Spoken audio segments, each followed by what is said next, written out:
जय जय रघुवीर समर्थ. दशक 15वा आत्मदशक. समास पहिला. चातुर्य लक्षण निरूपण. श्री गुरुभ्यो नमः. हाडामासांच्या शरीरात जीवात्म्याने वास केला असून तो चपलतेने विविध विकार पावत प्रवीण होतो. तो घनवट कोणते, पोचट कोणते हे विचाराने जाणतो. होणे न होणे हे सर्व काही जाणतो. पण हे एखाद्याला मागून मागून प्राप्त करून घ्यावे लागते, तर दुसऱ्यात ते स्वाभाविकपणेच आलेले असतात. ते कसे का होईनात, प्रेमाने दुसऱ्यातील सद्गुण जाणून घ्यायला हवेत. जीवनात जीवांना एकत्र आणून आणि आत्म्यामध्ये मिसळून सावकाश दुसऱ्यांचे हृदगत जाणून घ्यावे. उदाहरणार्थ, जानवे गुंता होण्याचे कारण म्हणजे त्याला मोकळे सोडणे हे होय. जर त्याला ताणून धरले तर गुंता न होता ते छान दिसले असते. त्याचप्रमाणे विवेकाने मनात मन मिसळून एकरूप व्हायला हवे. तसे न होता त्याला मोकळे सोडले तर ते संशयाला कारणीभूत होते आणि संशयाने पुन्हा संशयच वाढून भिडे खातर आपण काम बिघडते. म्हणून न संदिग्धपणे परस्परांना जाणून घेणे हे आधी लक्षात ठेवावे. दुसऱ्यांच्या अंतरंगातील गुपित न जाणले आणि त्यांचा मनोभाव न जाणले तर ते कसे वश होतील बाबा. असे न करता लोक अविचाराने वशीकरण करण्यात जाऊन फसतात व तोंड वाकडे करून बसतात.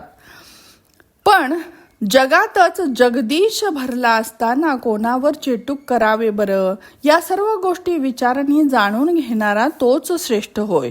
एवढंच काय, तर श्रेष्ठ कार्य करणारा श्रेष्ठ आणि कनिष्ठ कार्य करणारा कनिष्ठ हे तुम्हालाही मान्य आहे ना. यावरून कामावरूनच मनुष्य सुष्ट आणि दुष्ट हे कळते. राजा राजमार्गाने जातो तर चोर चोर मार्गाने जातो हेच खरे. वेडा वेडेपणाने थोड्याशा फलासाठी बळी पडतो असे म्हणावे लागते. त्या मूर्खाला मी शहाणा असे वाटते म्हणून काय झाले, तो दीन वेडाच होय. असो, शहाणा मात्र शहाणपणाचे लक्षण अंगवळणी पाडून घेतलेला असतो. जगातील हृदयाशी एकरूप होऊन जगदात्माच होऊन बसलेल्याला इह पर दोन्हीकडे काय उणीव असणार. बुद्धी ही परमेश्वराची देणगी असून ती ग्रहण न करणारा माणूस अर्धवटच होय. तो राज्याचा त्याग करून फुकटच भीक मागतो असे म्हणायला हरकत नाही. प्रत्येकाला आपण ज्या ठिकाणी जन्मलो तीच जागा श्रेष्ठ वाटून तो तेथेच गुंतून पडेल असे मायेने केले आहे. सर्वजण जगात आपणच मोठे, आपणच सुंदर, आपणच शहाणे असे म्हणतात. हे सर्व पाहिल्यावर असे दिसून येते की कुणीही आपणास लहान म्हणून घ्यायला तयार नाही. पण हे खरे आहे काय? ज्यांनी जाणले आहे तेच योग्य प्रकारे निर्णय घेऊ शकतात. लोक आपले म्हणून दृढाभिमानाने संशयाने चालत असले तरीही त्यांनी विचाराने खरे काय ते जाणून घ्यायला नको काय? तसे काहीही न करता खोट्याचा तीव्र अभिमान बाळगून सत्य पूर्णपणे सोडून देणे यालाच मूर्खाचे लक्षण असे म्हणतात. पण सत्याचा अभिमान बाळगणे हे मात्र निराभिमान आहे असे जाणा. सत्याचा अभिमान रूपी न्याय हे कदापि बरोबरीचे होऊ शकणार नाही हे वरच दिसते. न्याय म्हणजे शाश्वत आणि अन्याय म्हणजे अशाश्वत नाश पावणारे म्हटल्यावर योग्य आणि अयोग्य एकच कसे? एक प्रकट श्रीमंती भोगतो तर दुसरा चोरी करून पळून जातो. त्याचप्रमाणे एक सत्यज्ञानी पुरुषांचे गुरुत्व हे जगप्रसिद्ध असून दुसरा मात्र अभिमानी कानकोंडा असतो. तात्पर्य, आचार विचार सोडून जे करतात ते सर्व शीण आणणारे आहे. म्हणून धूर्त विचारी लोकांनी या विषयाचा शोध घ्यावा. कारण परत्वे अनेक सामान्य लोक एकत्र जमत असले तरीही धूर्तच सर्वांना वळवून घेऊ शकतो. या चतुर माणसापुढे जमलेल्या लोकांचे काहीच चालू शकत नाही. अशा विचारी प्रमुखांबरोबर मैत्री करावी म्हणजे असंख्य बाजारी लोक आपोआपच येतात.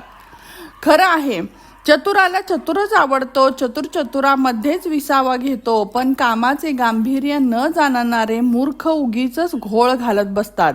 शहाण्याने दुसऱ्यांचे शहाणपण जाणले की त्याचे मन त्याच्या मनाशी एकरूप होते, पण हे गुप्त रीतीने करावे.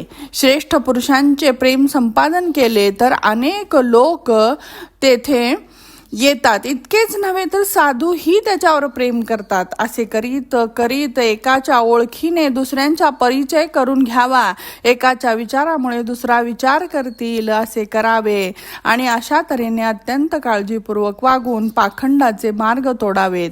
आपणही अंतरात कितीही विद्या कला असल्या तरीही अत्यंत साधा पोशाख धारण करावा आणि मुख्य म्हणजे कोणाचेही मन अंतःकरण दुखवू नये. निराश, प्रतिदिनी नूतन वाटणारा प्रेमास्पद अनुभवाचा ब्रह्मज्ञानी प्रसिद्ध ज्ञानी संत जगात विरळच. तो सर्वांचे मन प्रफुल्लित होईल असे विविध विषय श्लोक शिकल्यानंतर सर्व ठिकाणी संचार करतो.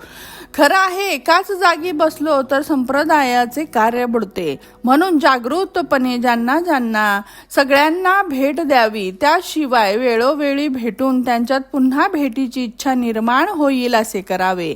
ते शहाणपणाचे लक्षण असून लोक या श्रेष्ठ गुणामुळे समाधान पावतात हे मात्र निश्चित.